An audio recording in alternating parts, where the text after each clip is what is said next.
Parola, sumubuhay! This is Gaisal Arteca and welcome back to my YouTube channel.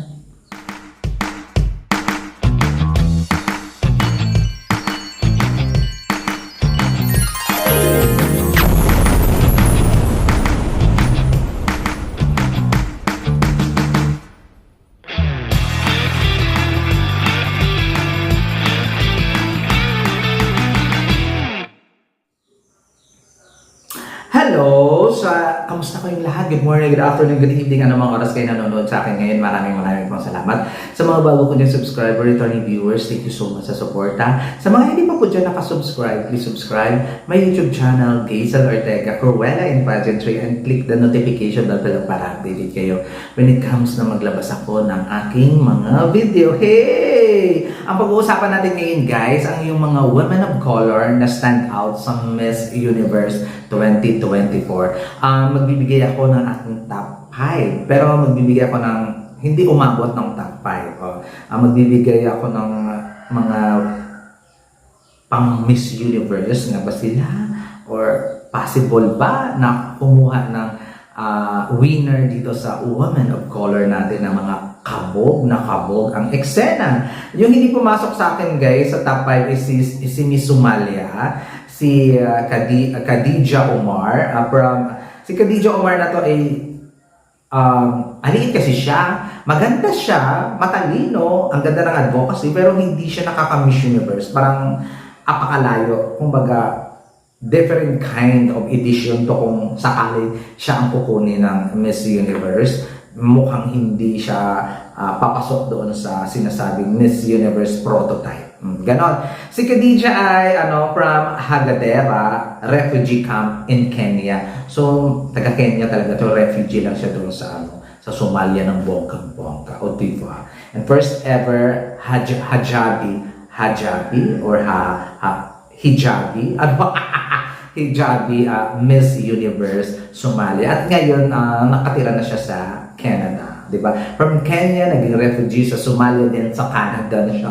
So, dapat na-represent na lang niya ay Kenya. Charot lang. Ayun lang ang masabi mo, kang malakas, magaling, maganda, pero hindi aabot sa 5 para sa akin. May number 5 sa listahan ko na women of color na mag-represent dito, na hopefully maka-join or hopefully maka-execute sa Miss Universe itong si Rachel Silveria from Jamaica. Ang ganda niya, nagandahan ako sa kanya, pero pitit lang siya, pero siguro 5'6 or 5'5 lang din yung height, but it's okay. Isa siyang environmental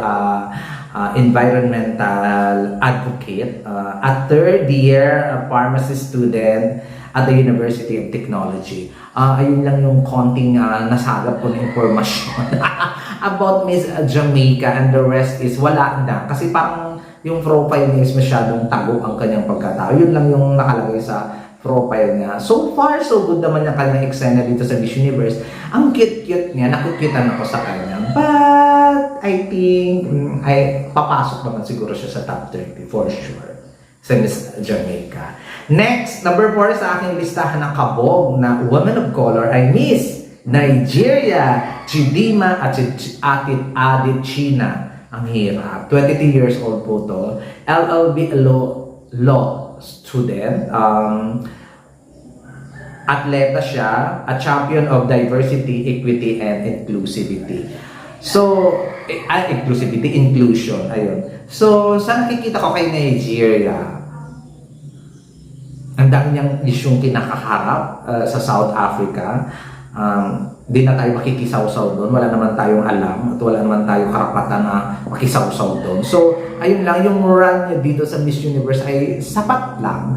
Maganda, Black Barbie nga na tinatawag. Isa din siya sa mga maliliit sa kompetisyon, mga 5'6 or 5'5. Ang height niya, minsan ang ganda-ganda niya, minsan parang hindi consistent ang ganda. But one of the strong sa African region, yung Nigeria. Next, number 3 sa aking listahan na woman of color ay Zimbabwe, Sakeli Dube or whatsoever. Si Sakeli, alam naman natin na galing to sa Miss Earth, tapos galing sa Miss Supranational. Talagang kumabog naman siya ng bonggang-bongga doon. But ngayon nandito na siya sa Miss Universe at ina-advocate niya ang healthcare at saka isa siyang fashion designer. Nakikita naman sa mga damitan niya at na eksena niya na kabog talaga yung mga pa-OOTD niya. Kaya isa siya sa nakikita ko na pwedeng kumabog na woman of color dito sa Miss Universe or pwedeng pumasok sa semi-finalist dito sa Miss Universe. Number 2 sa aking listahan. Maloloka kayo pero I love her so much. Miss Spain, Michelle Jimenez. 24 years old, hanggang dun lang alam ko. Masyado siyang sarado sa madla ang kanyang bio. Hindi ko makita whatsoever kung ano ina-advocate niya. Puntahan ko man yung mga social media. Wala talaga. As in, close. So, nakita naman natin yung mga galawan, yung ganda, yung eksena, OOTD, everything about sa mga eksena niya. I love Miss Spain. Talagang ang ganda-ganda niya. Para siyang sabi nga na ni Sir Christian, para siyang pinaghalong MJ Lastimosa at saka yung first runner-up ni Catriona Gray sa Miss Universe. Sino nga yun? Si South Africa. Tamarin Green. Ayun, nakakaloka. Ngayon pa talaga ako nag-isip. Hindi ko nilista. Nakakaloka. Ayun. Kahawigan siya ng bonggang-bongga ni Tamarin Green at saka ni MJ Lastimosa. Pag pinagsama mo sila, ayun ang pagbumukha ni Miss Spain. Ang ganda, stunning, amazing. Ang ganda ng eksena niya doon sa airport. Talagang, huy, si Miss Spain at malay natin, makakapasok siya kagaya last year. Si Miss Spain, hindi natin inasahan sa top 10. Malay mo, si Miss Spain, siya pala ang tunay na representative ng Europe region. Abangan natin yan guys kasi hindi natin alam kung sino talaga ang flag bearer ng Europe, o diba? Kasi iniisip nila si Finland, si Denmark, pero si Spain, huwag kayong ano-anong kabog siya. So, ayun guys, ang aking number 2. Number 1 sa aking listahan, our very own bias. Na kung bias, it's Chelsea Manalo from the Philippines. O diba? Siyempre, advocate niya yung mga OFW natin na mga nag-work abroad at yung mga iniiwan ng mga pamilya dito. So, I like her advocacy. Lalong-lalo na pinabasa niya Voice for Change. Ang maganda. Thank you so much, Chelsea.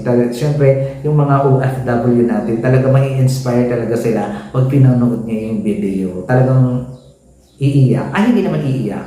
Teary-eye.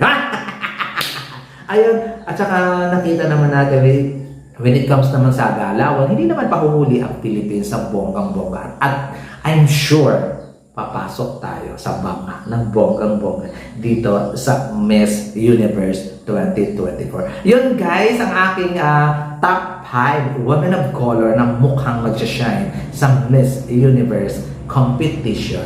Number 1, Philippines. Number 2, Spain. Number 3, Zimbabwe. Number 4, Nigeria. And number 5, Jamaica. There you go! Mag-usap-usap tayo sino pa ang hindi ko nabanggit na woman of color na pwedeng kumabog sa kompetisyon sa Miss Universe this edition. Comment down below lang kayo ng inyong views and opinions and violent reaction. Maraming salamat. This has been Gazel Ortega. Paalam!